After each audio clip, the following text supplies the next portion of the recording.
First at 4, a former gymnastic coach is charged with human trafficking and lying to police. How one of those charges is linked to the Larry Nassar scandal. And here's Ben. Temperatures took a little bit of a hiccup today, but we're going to get back some warm air for the weekend, and there are some other changes we have to discuss. Paula? Hey, Ben, I'm going to tell you how and who can be eligible for $10,000 of free money to stay afloat during COVID. Who doesn't want to hear about that? These stories and more are happening right now on Local 4 First at 4. Local 4 News starts now with a breaking news alert. Good afternoon, I'm Karen Drew. This is First at 4, and we start here. The scandal surrounding disgraced doctor Larry Nassar continues to grow this afternoon. A former U.S. gymnastics coach with ties to Nassar now faces a disturbing list of charges for his alleged behavior. The abuse case against Nassar rocked Michigan State University and USA Gymnastics.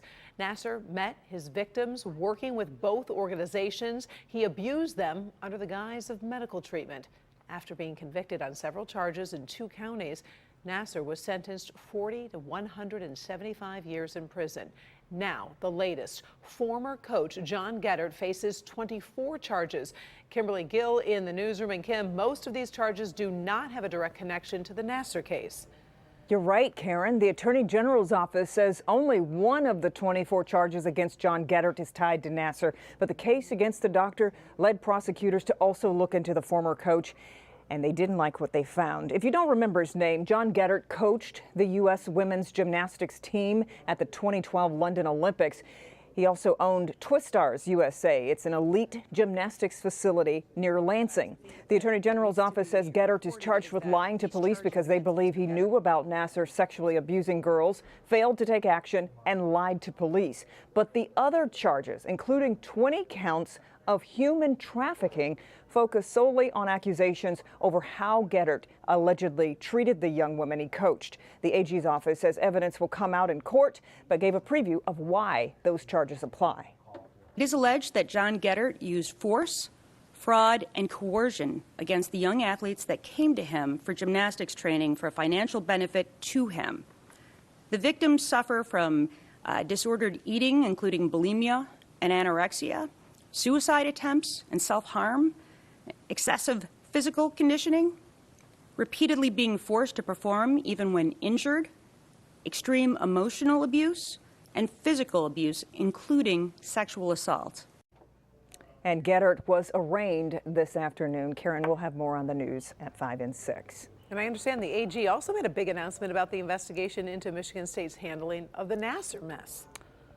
She did, Karen. The Attorney General says she'll have to close that investigation unless the Board of Trustees agrees to turn over some 6,000 documents dealing with the Nassar case.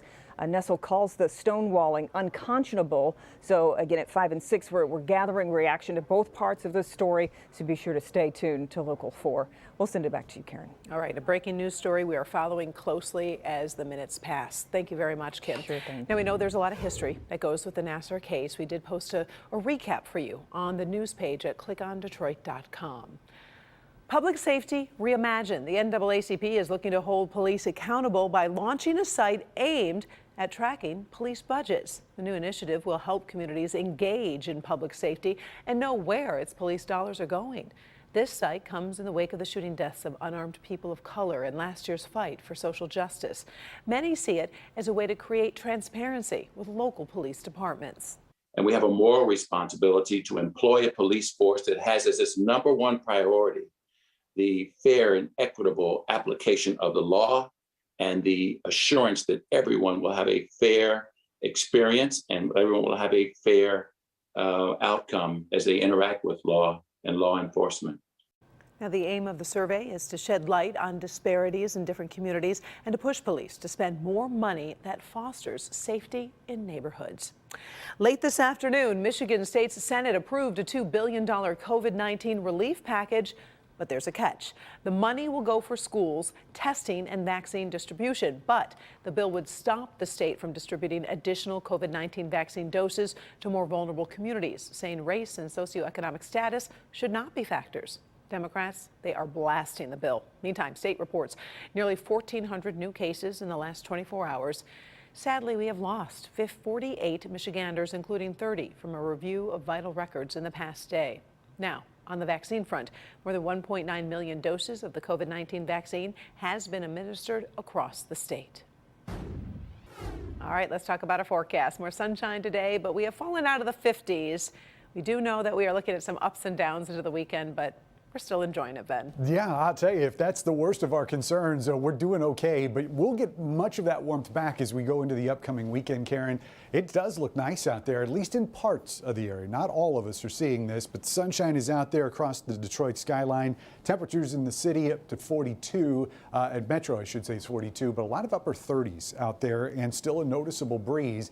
And Storm Tracker 4 also a little bit busy, tracking some moisture there across Sanilac and northern St. Clair County. Could be a couple light snow showers there this evening. We'll talk more about that coming up in just a few minutes. But as far as what we can expect going forward, Friday looks pretty good. Mild weekend. We've got changes in the positive direction for temperatures. Still rain, so we'll time that out.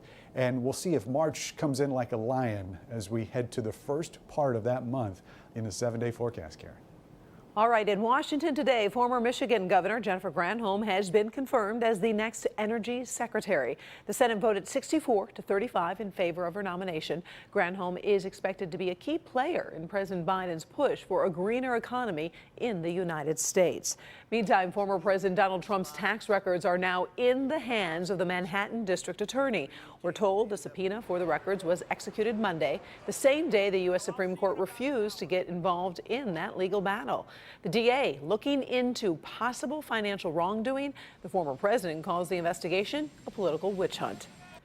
A $10,000 shot in the arm may not cure the pandemic blues for local small businesses, but it might ease some of the pain. Comcast has created a program aimed specifically at minority-owned small businesses. Our Paula Tutman shows us how it works and spoke with one local recipient who's already rising thanks to the financial help. When you enter the Pink Poodle Dress Lounge in Detroit, you enter a wedding fairyland. We provide an ultimate bridal experience, a one-time shop for our brides to be able to purchase wedding gowns for the entire bridal party, as well as beauty services and bridal concierge services. For Rayshawn Bumpers, staying afloat during COVID was like doing a delicate tightrope act in a windstorm. It's a trickle-down effect to us because if the restaurants and venues are closed, brides are not shopping for wedding dresses, or they're putting it on hold because their wedding has been canceled or postponed. And, you know, there has been a lot of recent grants out there that has been steered towards the restaurants. And we've been hit just the same as the restaurants with no grants. To start a small business takes guts and raw nerve to begin with. To start a small business as a Black woman, a sheer uphill battle, according to studies done by CNBC and American Express, which find that while Black women are starting more businesses than men or any other ethnic groups, they are less likely to get funding. Comcast sees those disparities in funding and last fall created the RISE Investment Grant Program specifically for Black, Indigenous, and people of color who own businesses in Detroit, Highland Park, or Hamtramck. We know businesses have been hit hard, and if you look at the stats, Black-owned small businesses have been hit the hardest. Their first round of funding was last fall, and now they open up to spring businesses forward with a new round of grants starting Monday. Eligible companies can apply for a $10,000 cash grant. So if you're a small business, you're BIPOC-owned, you have less than 25 full-time or part-time employees, and you've been established for more than 3 years. Rayshawn actually won a technology grant last fall and is going back to try again for round 2. It's meaningful to me because we are being recognized as a business in the community. That's awesome, and we're so happy to help. I mean, small businesses like her, they're the backbone of our economy. Okay, so when this happens, it's going to happen fast. The application period opens up on Monday. It only lasts 14 days. You are competing with a total of 5 states, but they've got $1 million to give away. That's a lot of $10,000 grants. And Karen, I just remembered, I need to send that link to clickondetroit.com so we can make it easy for you to find it, or your friends who own businesses. Get in there, give it a go. I'm going to do that as soon as I get off the air. We appreciate that. Always love sharing a story of hope. Thanks, Paula. Still ahead, here first at 4, Lady Gaga's beloved French bulldogs are stolen. This was a violent crime, and the pop star is desperate to find them. We'll explain. Also, check out this sign in the halls of Congress. The controversial congresswoman now in a battle over transgender pride. And the world is waiting for a report on the murder of the Saudi journalist. We'll talk about why it could be so explosive after the break.